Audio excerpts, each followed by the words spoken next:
Alright, so I'm going to go over how we can make a second bad guy for our video game and have it move in a repeating pattern so it's not randomly moving around.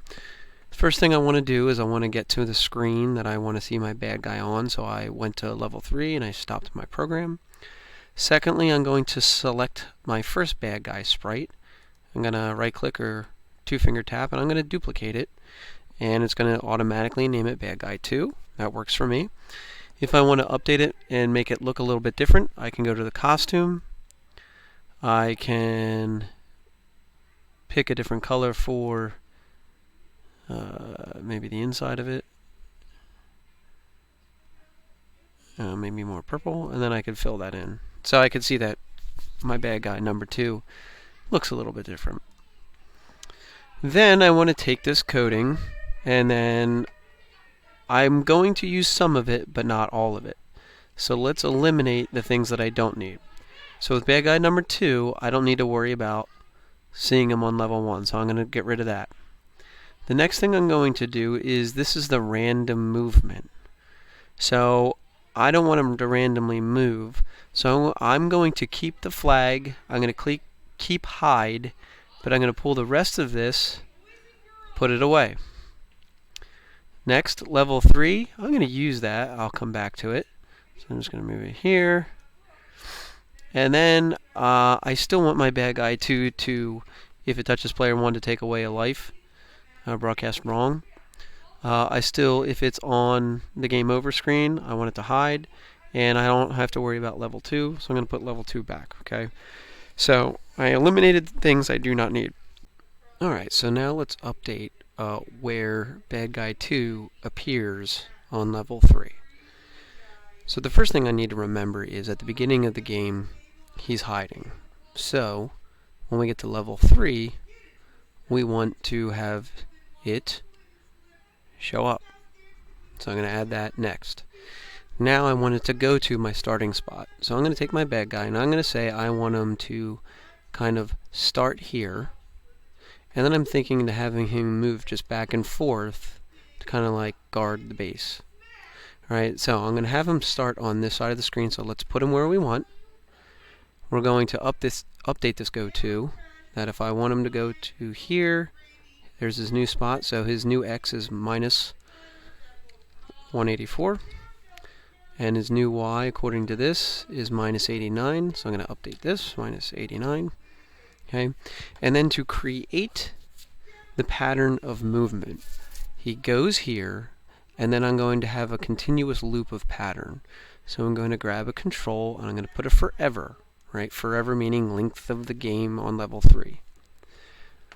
Then I want to have it look like it's sliding into position. So what I'm going to do is I'm going to have him move over here, and I'm going to go to my motion, and I'm going to select glide 1 second to XY.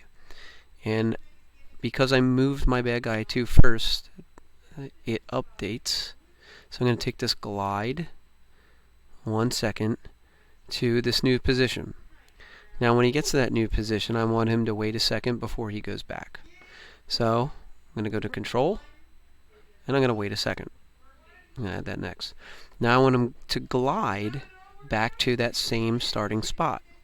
So motion, glide for 1 second, 2, and I want to go back to its starting spot. So I have 184, so I'm going to do minus 184, and then my Y is minus 89, so I'm going to do minus 89 because that's my starting spot. So I want him to glide back to the same starting XY. And then when it gets there, I want it to wait for a second before it goes back. So I'm going to go to wait 1 second and add it underneath. So basically what I'm telling it to do is I'm going to have you go to the certain spot.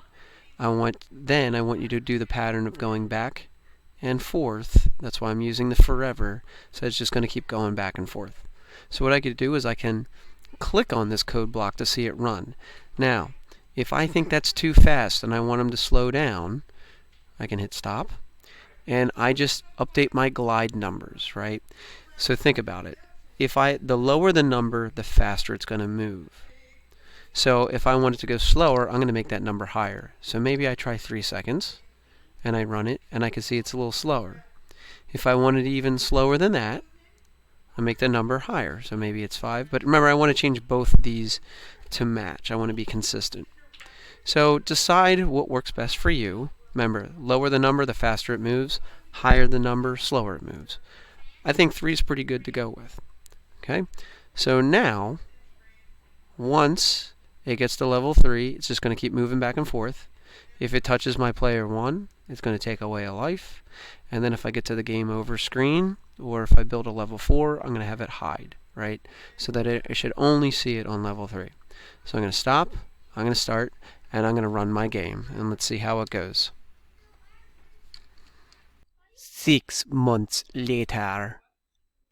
Okay, so now I'm on level 3. I can see that bad guy 2 has appeared. I got to dodge bad guy 1. And then I'm going to wait for him. And if I touch him, okay, I lost a life. That seemed to work out pretty well. And then if he gets me again, game over. Alright? So hopefully that helps you with your bad guy number 2 moving in a pattern. Have fun making, and let me know if you have any questions. Thanks.